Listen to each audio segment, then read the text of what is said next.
Hi hello కమ్మని ఇంటి రుచులు family members welcome back to కమ్మని ఇంటి రుచులు with a delicious high protein vegetable means dairy product అన్నమాట. అది ఏంటని చూస్తున్నారా? చూడండి, మరి ఇక్కడ వచ్చేసింది మార్కెట్ నుంచి తెచ్చినటువంటి ఫ్రెష్ పన్నీర్. దీన్ని నేను చిన్న చిన్న క్యూబ్స్ లాగా కట్ చేసి పెట్టేసుకున్నాను. మరి దీంతో ఏం చేస్తున్నానా అని చెప్పే ముందు ingredients: tomato pieces and capsicum, ఉల్లిపాయ కొన్ని, అండ్ కొత్తిమీర అండ్ ఫ్రెష్ కరివేపాకు అనమాట. వీటిని అన్నింటినీ కోసేసుకొని ఒక పళ్ళెంలో పెట్టేసుకున్నాను. మరి క్యూబ్స్ని చూస్తుంటే చాలా టెంప్టివ్గా ఉన్నాయి కదా. దీంతో ఈరోజు నేను కమ్మటి ఇంటి రుచిని చేయబోతున్నాను. చూడండి, మరి బాణీలు వేసుకున్నాను. దీంట్లో చూడండి, హై ఫ్లేమ్లో కొంచెం ఎక్కువే తీసుకున్నాను. ఎందుకు ఇంత ఎక్కువ నూనె అనుకుంటున్నారా? మరి ఇది లాస్ట్ వరకు కూడా దీన్నే యూజ్ చేసేస్తాను నేను, కాబట్టి దీన్ని ఇంత తీసుకున్నాను అనమాట. ఒక క్యూబ్ మాత్రమే వేసి సరిగా కాగిందా లేదా నూనె అని చెప్పి నేను చూసుకుంటున్నాను. మంచిగానే కాగిపోయింది అండ్ చక్కగా ఒక క్యూబ్ వేగిపోయింది. ఇప్పుడు చూడండి, నేను క్యూబ్స్ అన్నింటినీ కూడా వెంటనే వేసేస్తాను అండ్ ఎక్కువ అమౌంట్లో వేసుకొని వాటిని 4 వైపులా గోల్డెన్ కలర్ వచ్చే విధంగా వేయించుకుంటాను అనమాట. ఇప్పుడు ఇలా వేయించేసినవి పీసెస్ అయిపోకుండా, పొడిగా అయిపోకుండా, గ్రేవీలో కలిసిపోకుండా అండ్ తినడానికి కూడా చాలా చాలా టేస్టీగా, టెంప్టివ్గా అండ్ సాలిడ్గా ఉంటాయి అన్నమాట పీసెస్. కాబట్టి చూడండి, నేను కోసుకున్న ప్రతి పీస్ని కూడా ఒకే క్వాంటిటీ అంటే ఒకే మొత్తంగా దీంట్లో వేసేసాను అనమాట. వేసేసి చక్కగా వేయించేస్తాను. ఇప్పుడు ఈ వేపేలోపు మరి ఏం చేస్తున్నానా అని చెప్పి ఇందాక చెప్పలేదు కదా, ఇప్పుడు చెప్పేస్తాను. చూడండి, ఈ క్యూబ్స్ అన్నిటితోని నేను రుచికరమైనటువంటి టెంప్టివ్గా ఉండేటటువంటి పన్నీర్ మసాలా చేసేస్తున్నాను. ఇది మరి లాస్ట్కి వచ్చేంత వరకు కూడా చూడండి. ఈలోపు ఈ పన్నీర్ ప్రోడక్ట్ తినేటటువంటి ఇంట్రెస్ట్ ఉన్నవాళ్ళు, అంటే కనుక నీడ్ ఉన్నవాళ్ళు, ఇంట్రెస్ట్ ఉన్నవాళ్ళు, ఇట్లా నేర్చుకుందామన్న ఆసక్తి ఉన్నవాళ్ళు చాలామంది మీ సర్కిల్లో ఉంటారు కదా. వాళ్ళందరికీ కూడా ఈ లింక్ని ఫార్వర్డ్ చేసి ఈలోపు మీరు ఒక లైక్ చేసేయండి. మరి మన ఛానల్ని సబ్స్క్రైబ్ చేసేయడం ద్వారా ఫస్ట్ వీడియోస్ అన్నీ మీకే నోటిఫికేషన్స్ వచ్చేస్తాయి. కాబట్టి పెట్టినట్టు వీడియోస్ని క్యాచ్ చేసుకొని ప్రతిదీ కూడా మీరు యమ్మీగా ట్రై చేసేయచ్చు. చూడండి, మరి ఒకవైపు వేగుతున్నప్పుడు మనకి గోల్డెన్ కలర్ ఎలా కనిపిస్తున్నాయో ఎక్కువ కదపకూడదు అనమాట. అందుకే నేను గరిటె పెట్టలేదు ఇప్పటి వరకు. ఇప్పుడు ఒకవైపు వేగిందా లేదా అని చూసుకున్న తర్వాత దీన్ని అన్నిటినీ కూడా మనం ఏం చేయాలి అంటే కనుక సెకండ్ సైడ్ ఇలా వేసినప్పుడు మనకి 3 సైడ్స్ వరకు వేగిపోతాయి. అండ్ 4th సైడ్ ఉంది కదా, అది కూడా వేగేయడం కోసం కొంచెం వేగిన తర్వాత మాత్రమే కదుపుతున్నాను. చూడండి, పచ్చిగా ఉన్నప్పుడు కదిపితే పొడిలా అయిపోతాయి. కాబట్టి కొంచెం ఓపిక పట్టి నూనె కాగినంత వరకు, బాగా కాగిన తర్వాత వేస్తేనే ఈ విధంగా అయింది కదా. అండ్ కాగకుండా వేస్తే గనక అది కాగే లోపే ఇవి విడిపోతాయి అన్నమాట. కాబట్టి బాగా కాగిన తర్వాత ఒక క్యూబ్ని వేసుకొని టెస్ట్ చేసుకున్న తర్వాత మొత్తం అన్నిటినీ వేసి కొంచెం ఓపిక పడుతూ, మరి చూడండి హైలో ఉంది కదా ఇప్పటి వరకు, నేను కొంచెం ఫ్లేమ్ని ఇప్పుడు తగ్గించేస్తాను. ఎందుకు అంటే మాడిపోయినట్టు అయిపోతాయి అన్నమాట. ఇందాక క్యూబ్ చూడండి కొంచెం ఎక్కువ కలర్ మారిపోయింది కదా. చూడండి, మరి ఇప్పుడు గోల్డెన్ కలర్లోకి అన్నీ కూడా ఒక్కొక్కటి వచ్చేస్తున్నాయి, అక్కడక్కడ తెల్లగా కనిపిస్తున్నాయి. మరి వాటిని మనం ఈ విధంగా గరిటతో తిప్పుతూ 4 వైపులు కూడా సమానంగా ఎర్రగా వేగేటట్లు చేసుకోవడం చాలా చాలా ముఖ్యం అన్నమాట. చూడండి, మరొకటి చాలా ఎర్రగా అయిపోయే టైంలో నేను తిప్పేసేసి దీన్ని 4 వైపులా కూడా మంచిగా వేగేటట్టు చూస్తుంటేనే చాలా నోరూరిపోతున్నాయి కదా. నేనైతే కనుక ఇవన్నిటిని వేయించి పక్కన పెట్టేలోపు మా అమ్మాయి దీంట్లో సగం తినేస్తుంది అనమాట. సో వేయించినటువంటి పన్నీర్ పిజ్జాస్ అంటే తనకి చాలా చాలా ఇష్టం. మరి చిన్నపిల్లలు ఎవరైనా కూడా చాలా బాగా ఇష్టపడతారు. పచ్చివి తినే కంటే కూడా ఇలా వేయించినప్పుడు చాలా టేస్టీగా, టెంప్టింగ్గా ఉంటాయి. ఇవి తినడం వల్ల ఇది మంచి డైరీ ప్రోటీన్ కదా, మిల్క్ నుంచి వచ్చినటువంటి ప్లాంట్ బేస్డ్ ప్రోటీన్ ఇది. కాబట్టి చాలా మంచిది. దీంట్లో అమైనో యాసిడ్స్తో కూడుకున్నటువంటి వాల్యూస్ కూడా కొన్ని ఉండటం వలన మంచి మజిల్ పవర్ని ఇస్తాయన్నమాట. చూడండి, మరి నేను ఏది మిస్ అవ్వకుండా జాగ్రత్తగా అన్నిటినీ తిప్పేస్తూ ఇప్పుడు చూడండి ఫుల్గా సిమ్లో పెట్టేశాను. ఎందుకంటే లాస్ట్ ఫైనల్గా వచ్చేసి అదే ఫ్లేమ్లో ఉంచితే కనుక మాడిపోతాయి అన్నమాట, నల్లగా అయిపోతాయి. అట్లా అవ్వకుండా చూసుకోవటం ఎంతైనా అవసరం మనకి. కాబట్టి నాలుగో వైపు ఆల్రెడీ ఏదైతే నూనెలో వేడి ఉందో సెగ ఉందో దాంతో వేగిపోతాయి. ఇలా కొంచెం టెక్నిక్గా చేసుకోవాలండి. కొంచెం మనం ఇంటెలిజెన్స్ని ఇక్కడ ఉపయోగించాల్సిందే, లేదంటే కనుక మాడిపోవటం ఖాయం. మరి ఈ టిప్స్ అన్నీ తెలుసుకుంటూ ఈ విధంగా చక్కగా వేయించేసుకోవాలి. చూడండి నూనెలో మరి తక్కువ నూనెతో అయితే కనుక ఈ విధంగా వేగడం జరగదు. అందుకే నేను కొంచెం ఎక్కువ నూనె వేసాను. మరి వేసిన నూనెని అంతటిని కూడా వేస్ట్ అయిపోకుండా మరి జాగ్రత్తగా గమనిస్తే లాస్ట్ వరకు ఈ నూనెని ఏ విధంగా ఉపయోగించుకోవచ్చు. మరి ఈ నూనెని వేరే కూరల్లో వాడటం వల్ల టాక్సిన్స్ ఎక్కువగా ఉంటాయి, అది హెల్త్కి మంచిది కాదన్నమాట. కాబట్టి ఒక్క కూర కోసం తీసిన నూనెని ఆ కూరకు మాత్రమే ఉపయోగించేటట్టు మనం టెక్నిక్ నేర్చుకోవాలి. ఇంట్లో ఆడవాళ్ళు ఇటువంటి చిన్న చిన్న టెక్నిక్స్ అండ్ టిప్స్ నేర్చుకోవటం, అప్లై చేయడం ద్వారా హెల్త్ని కూడా మంచిగా కాపాడుకోవచ్చు అనమాట. మరి మన వీడియోస్లో ప్రతి దాంట్లో కూడా హెల్త్కి సంబంధించిన టిప్స్ కూడా ఉన్నాయని అందరూ గమనిస్తున్నారని అనుకుంటున్నాను. చూడండి ఎర్రగా వచ్చేసింది కదా. ఒక్కొక్క గరిటెతో నేను వీటిని తీసి కొంచెం నూనె అంతా కూడా వడగట్టేసినట్టు చేసి, అంటే చూడండి తీసేస్తున్నాను, ఇట్లాగా ఫిల్టర్ చేసేసి పక్కనే ఒక ప్లేట్లో వేసేసుకుంటాను అన్నమాట. వేసేసుకోగా చక్కగా నూనె మిగిలిపోయింది చూడండి. ఆ నూనెని ఇప్పుడు నెక్స్ట్ ఏం స్టెప్ చేస్తామో కూడా మీరు ఆసక్తిగా చూసేస్తూ ఉండండి, తెలిసిపోతుంది. సో ఈ విధంగా నూనెని దీంట్లోనే వాడటం ద్వారా ఒక బాణంలో తీసేసిన తర్వాత వేరే బాణంలో మరలా దీన్ని మరిగించడం ద్వారా టాక్సిన్స్ వస్తాయి. దానివల్లనే క్యాన్సర్ కారకాలన్నీ మన బ్లడ్లోకి మరియు డిఎన్ఏలోకి కూడా వెళ్ళేటటువంటి ఛాన్స్ ఉంటుంది. దాని నుంచి మనం తప్పించుకోవాలి అంటే కనుక ఎక్కువ మొత్తంలో నూనె అవసరమైనప్పుడు తీసుకొని ఆ నూనెని ఆ కూరకు మాత్రం ఉపయోగించుకోవాలి. చూడండి మరి మొత్తం అన్నీ వేగిపోయినాయి, ఒకదానికి ఒకటి అంటుకోకుండా చాలా డ్రైగా చక్కగా అయిపోయినాయి అనమాట. వాటిని అలాగా పక్కనే ఆరనిద్దాము. మిగిలిపోయిన నూనెలో ఏం చేద్దాము అంటే కనుక కోసి పెట్టుకున్నటువంటి పచ్చిమిరకాయ ముక్కల్ని ఫస్ట్ వేసేసుకొని వేయించేసుకోవాలి. వేయించుకున్నప్పుడు వీటి కారము అండ్ పచ్చి వాసన లేకుండా ఉంటాయన్నమాట. కారం కూడా తగ్గిపోతుంది. తర్వాత మనం దీంట్లో కొంచెము మసాలాలు కానీ కారాన్ని కానీ ఇంకా యాడ్ చేస్తాం కదా. మరి ఈ కారమే అయిపోతే కనుక కడుపులో చాలా మంట వచ్చేయడం జరుగుతుంది. అప్పుడు గ్యాస్ట్రిక్ ప్రాబ్లం వస్తుంది అనమాట. ఆ ఇబ్బంది లేకుండా నేను సరిపడా వేయించేసుకున్న తర్వాత ఉల్లిపాయలను కూడా యాడ్ చేస్తున్నాను. చూడండి ఈ ఉల్లిపాయలను కూడా కొంచెం కొంచెం దోరగా అయ్యే విధంగా వేయించేసుకోవాలి. నూనె శాతం కొంచెం ఎక్కువ ఉండడం వలన ఇవన్నీ కూడా మంచిగా వేగిపోవడం జరుగుతుంది. మరి ఇంత నూనెలోనే అండి అంటే కనుక ఈ నూనె అంతా కూడా మనము వేస్ట్ చెయ్యము, వేస్ట్ అయిపోదు. కానీ ఏంటంటే ఒక కూర అంతా తయారైపోతుంది. మరి ఇట్లా వేయించేసిన తర్వాత ఈ నూనెతో ఏం చేస్తారండి బాబు అని చూస్తున్నారా?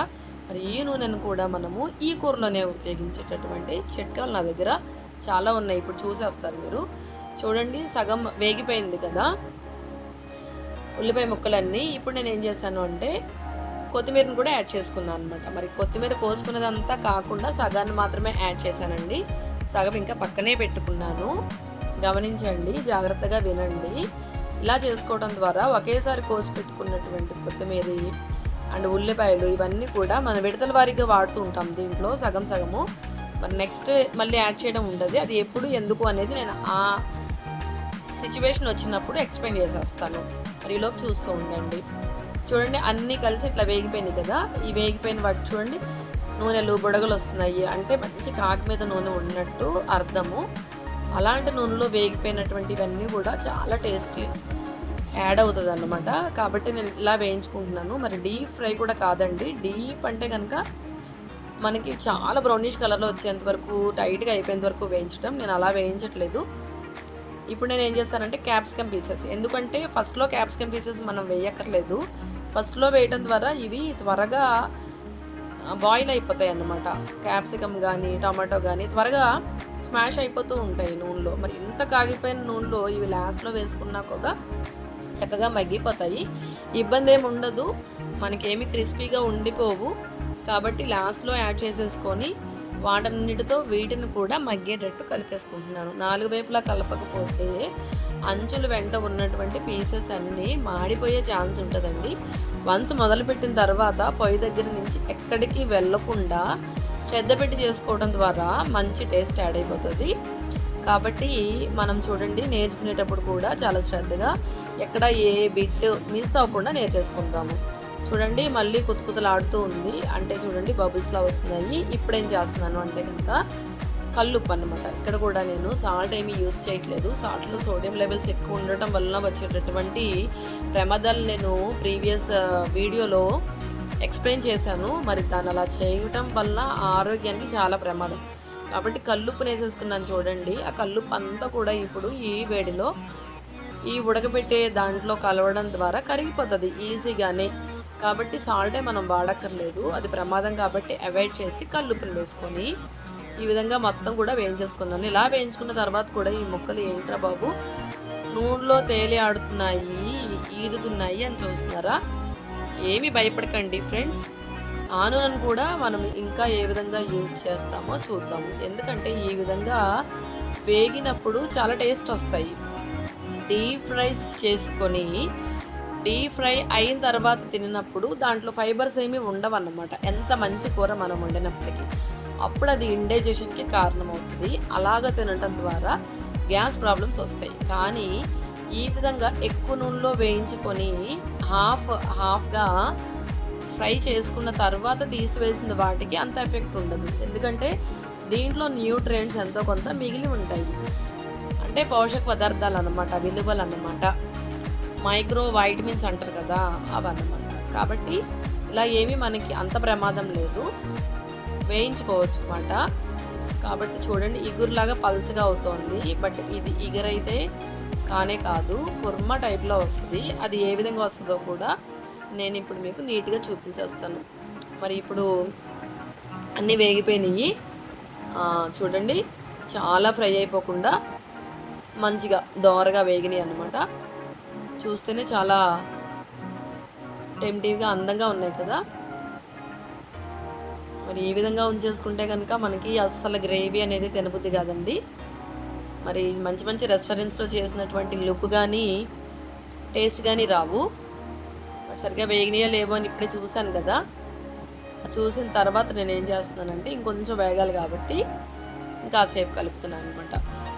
మరి లెంగ్దీగా ఉన్నా కూడా మనం శ్రద్ధగా చూడటం ద్వారా ఈ యమ్మీ రెసిపీని తయారు చేసుకోవచ్చు. చూడండి కట్టేసిన తర్వాత కూడా కొంతసేపు వేడి అయిపోయేంత వరకు ఉంచడం ద్వారా ఎక్కడైనా కొంచెం కొంచెం ఫ్రై అవ్వకుండా అండ్ స్మాష్ అవ్వడానికి ఇబ్బంది లేకుండా మెత్తగా అవ్వడానికి ఆస్కారం ఉంటుందన్నమాట. దీన్ని నేను ఏం చేశాను అంటే కాసేపు పక్కన పెట్టి చల్లారిన తర్వాత తీసుకొచ్చి మిక్సీలో వేసాను. ఆ మిక్సీలో వేసినప్పుడు దాంట్లో నూనెను అంతటిని చూడండి నేను బాణల్లోనే ఉంచేసుకున్నాను. ఈ విధంగా దాంట్లో ఉంచి ఫిల్టర్ చేసేసాను అన్నమాట. మరి ఫిల్టర్ చేయడం అంటే కనుక ఏదైనా ప్లాస్టిక్ ఫిల్టర్స్లో వేయడం ద్వారా వేడివేడిగా ఉంది కాబట్టి చాలా జాగ్రత్తగా ఉండాలండి, మీద పడకుండా చూసుకోవాలి ముఖ్యంగా. అండ్ ఫిల్టర్ పాడైపోయింది కాబట్టి అట్లా వేయకుండా నేను గరిటెతోనే మొత్తాన్ని అంతటిని తీసేసాను అనమాట. తీసేసి చక్కగా క్యాప్ పెట్టి దీన్ని ఇప్పుడు మిక్స్ చేసేసుకుంటాను. మెత్తగా బాగా మెత్తగా అయిపోవాలండి, సెమీగా ఉండకూడదు అస్సలు. స్మాష్ అయిపోయినప్పుడే మనకి గ్రేవీ అనేది చాలా మంచిగా వస్తుంది. నేను మా ఇంట్లో పెద్దవాళ్ళు జీడిపప్పు తినకూడదు కాబట్టి దీంట్లో జీడిపప్పుని యాడ్ చేయలేదు. బట్ ఎడిషనల్గా వేయించుకున్నప్పుడు ఫస్ట్ జీడిపప్పు వేసేసుకున్న తర్వాత ఇంగ్రీడియంట్స్ అన్నీ వేసేసుకొని ఆ జీడిపప్పును కూడా కొంత మోతాదులో వేసుకోవచ్చు. చిన్న పిల్లలు ఎక్కువ ఉన్నప్పుడైతే ఎక్కువ వేసుకోవచ్చు. కొంచెం మధ్య వయసు అండ్ పెద్ద వయసు ఉన్న వాళ్ళు అయితే కనుక అవాయిడ్ చేయడమే బెటర్. కాబట్టి మా ఇంట్లో అందరము 60+ వాళ్ళు ఉన్నారు అండ్ 40+ వాళ్ళు ఉన్నారు, ఇంకా చిన్నపిల్లలు ఉన్నారు. కాబట్టి నేను ఏం చేస్తున్నాను అంటే కనుక లేకుండానే చేస్తున్నాను అనమాట. కావాలనుకుంటే మనం లాస్ట్లో వేయించి యాడ్ చేసుకోవచ్చు, పిల్లలకు మాత్రమే సర్వ్ చేసుకోవచ్చు. మరి దాంట్లో మిగిలిపోయిన నూనె ఉంది కదా చూడండి, అంత నూనె వేసానా. వేయించిన తర్వాత క్యూబ్స్ వేయించిన తర్వాత వెజిటేబుల్స్ వేయించిన తర్వాత మిగిలిందనమాట. దీన్నే గోరువెచ్చగా చేసేసుకొని కొంచెం కొత్తిమీర అండ్ ఇప్పుడు కరివేపాకును కూడా యాడ్ చేసేసుకొని దాన్ని బాగా వేయించేసుకోవాలన్నమాట. వేయించేసుకున్న తర్వాత ఎర్రగా అయ్యేంత వరకు వెయిట్ చేయాలి. కింద సిమ్లో పెట్టానండి, హైలో పెడితే కనుక మాడిపోతుందని. మరి కరివేపాకును కూడా వేసేసుకున్నాను. వేసేసుకుని అది కూడా పచ్చివాసన పోయి మంచిగా కొంచెం దోరగా మీడియంగా వేగేంత వరకు ఉంచుకున్నాను అనమాట. ఇక్కడ కొంచెం ఎక్కువ వేయించుకోవాలి. వేయించుకోవడం ద్వారా ఇంకా మంచి టేస్ట్ యాడ్ అవుతుంది. మరి అదంతా అలా గ్రేవీ అయిపోయిన తర్వాత వీటిని మాత్రమే ఉంచడం ద్వారా ఇవి చాలా లీఫీగా కనిపిస్తూ ఉంటాయి, బాగుంటుంది. ఇవి కొంచెం వేగిపోయిన తర్వాత ఇంకా మనకి డ్రై అయిపోయేటటువంటిది బయటికి తీసేటటువంటిది నూనె ఉండదండి. ఆల్మోస్ట్ కూరకి సరిపోతుంది ఇది. ఎందుకంటే కూర గ్రేవీ కూడా చాలా టేస్టీగా ఉండాలి కాబట్టి, వేసుకోవడానికి వాటికి అనువుగా ఉండాలి కాబట్టి మరి కొంచెం నూనెనా లేకపోతే అది ఏమైపోతుంది అంటే కనుక వేపుడులాగా అయిపోతుంది అనమాట, టైట్గా అయిపోతుంది.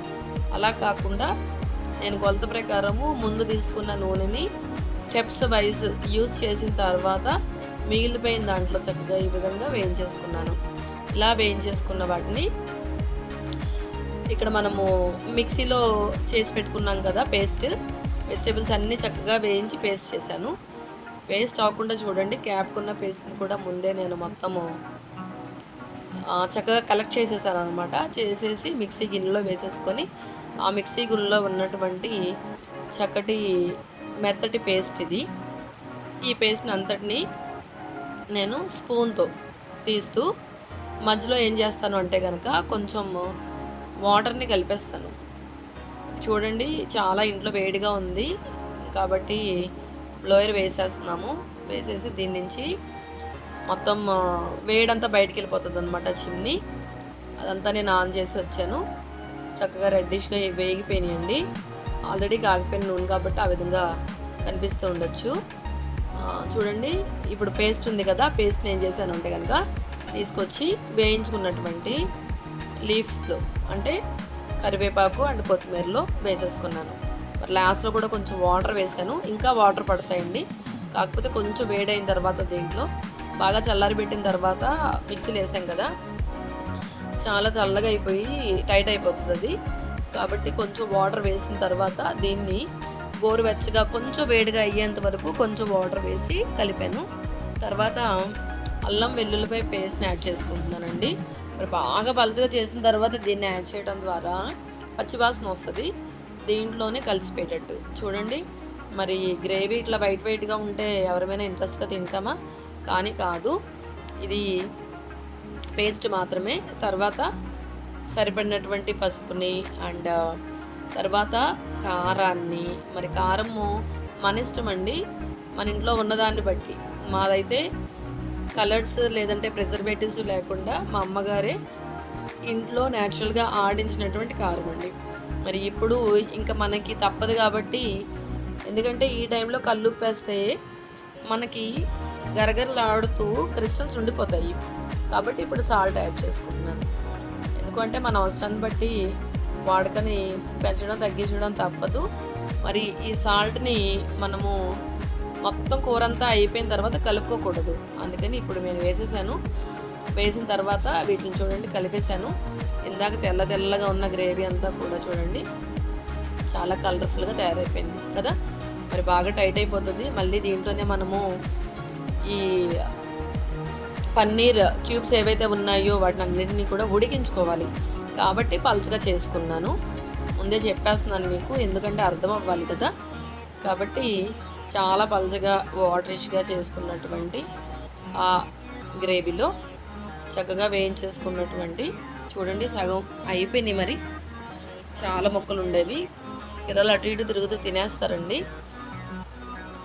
చూడండి, ఇప్పుడు వాటరిష్గా ఉన్నటువంటి ఈ గ్రేవీలో ఈ ముక్కల్ని, పన్నీర్ ముక్కల్ని వేయించుకున్న వాటిని వేసుకోవడం ద్వారా ఇప్పుడు ఇవేం చేస్తాయి అంటే కనుక గ్రేవీ లోపల ఉన్న టేస్ట్ అంతటిని కూడా అబ్జర్వ్ చేసుకుంటాయి. మనం క్యూబ్స్ వేయించినప్పుడు సాల్ట్ లేదు, బట్ వెజిటేబుల్స్లో సాల్ట్ ఉంది. నెక్స్ట్ మనం ఇప్పుడు గ్రేవీ వేసిన తర్వాత కూడా సాల్ట్ వేసాం. మరి సాల్ట్ అంతటిని అండ్ మనం వేసినటువంటి అల్లం వెల్లుల్లిపాయని, పసుపు, ఉప్పు, కారం వీటన్నిటిని కూడా ముక్కలు అబ్జర్వ్ చేసుకునేంత వరకు మనం వెయిట్ చేయాలి. హైలో పెట్టి ముందు చాలా మటుకు మరిగించడం జరిగింది. అండ్ గ్రేవీ అంటే దగ్గరగా అయిపోతే చాలా బాగుంటుంది తీసుకోవడానికి. కాబట్టి హై ఫ్లేమ్లోనే కొంచెం సగం వరకు, తర్వాత కొంచెం పుదీనా అండ్ కరివేపాకు కొత్తిమీర వేసుకోవాలన్నమాట. వేసుకుంటే చాలా మంచి ఫ్లేవర్ వస్తూ ఉంటుంది. చూడండి ఇప్పుడు ఏం చేశాను, నేను కట్టేశాను. అంటే టైట్గా అయిపోయింది కదా, దగ్గరగా మొక్కలు వచ్చేసినాయి. అవి వచ్చిన తర్వాత మనం కట్టేసుకోవాలి, లేకపోతే ఇంకా బాగా టైట్గా అయిపోయి అసలు గ్రేవీ ఉండదు అనమాట. మరి కాసేపు మూత పెట్టేశాను. మూత పెట్టేసిన తర్వాత అది ఆటోమేటిక్గా టైట్ అవుతుంది. చూడండి కాసేపటికి తీసేసరికి ఎంత టైట్ అయిందో. ఇందాక చాలా వాటరీగా కనిపించింది కదా, బట్ ఇప్పుడు టైట్ అయిపోయింది. మరి వీటిని రోటీల్లోని, పుల్కాల్లోని, చపాతీల్లోని, నాన్స్లో కానీ, లేదంటే చక్కగా ఫ్రెష్గా చేసుకున్నటువంటి ప్లెయిన్ బిర్యానీలో కానీ, లేదు ఫ్రైడ్ రైస్లో, అన్నిటిలోని కూడా మనం చాలా టేస్టీగా తీసుకోవచ్చు. మరి దీంట్లోనే ఒక్కొక్కసారి ఇప్పుడు ఇంట్లో కొంతమంది ఆ విధంగా తినరని నేను వేయలేదు, బట్ ఇంకొక అడిషనల్ టిప్ చెప్తున్నాను, మీకు ఇష్టమైతే వేసుకోవచ్చండి. ఇలా దింపుకునే ముందు, బౌల్లోకి మార్చుకునే ముందు కొంచెం యోగర్ట్ కానీ కర్డ్ కానీ వేసుకుంటే ఇంకా చాలా టెంప్టివ్గా, చూడటానికి ఇంకా చాలా చాలా అట్రాక్టివ్గా, టేస్ట్ వైజ్ కూడా చాలా బాగుంటుంది అనమాట. Paneer masala curry is ready to serve. చూస్తేనే చాలా నోరూరిపెట్టేట్టుంది కదా. మరి ఇంత చక్కటి tasty and Emmy attractive paneer కర్రీని అందరికీ షేర్ చేసేద్దామా? మరి కమ్మని ఇంటి రుచుల్లో వచ్చేటటువంటి ప్రతి వీడియో చాలా నేచురల్గా, చాలా సాంప్రదాయబద్ధంగా ఇంట్లోనే తయారు చేయబడిన వంటకం. మీరు ట్రై చేయండి, ఆరోగ్యంగా ఉండండి. కమ్మని ఇంటి రుచుల్ని సబ్స్క్రైబ్ చేసుకోండి. ఫస్ట్ వీడియో మీరే చూసి మంచిగా ట్రై చేసేయండి. మరి మన సర్కిల్లో ఉన్న వాళ్ళకి ఫార్వర్డ్ చేయటం, షేర్ చేయటం మనం మర్చిపోవద్దు. అండ్ లైక్ చేసేయడమే కదా లాస్ట్ ఘట్టం. See you in the next video. Bye.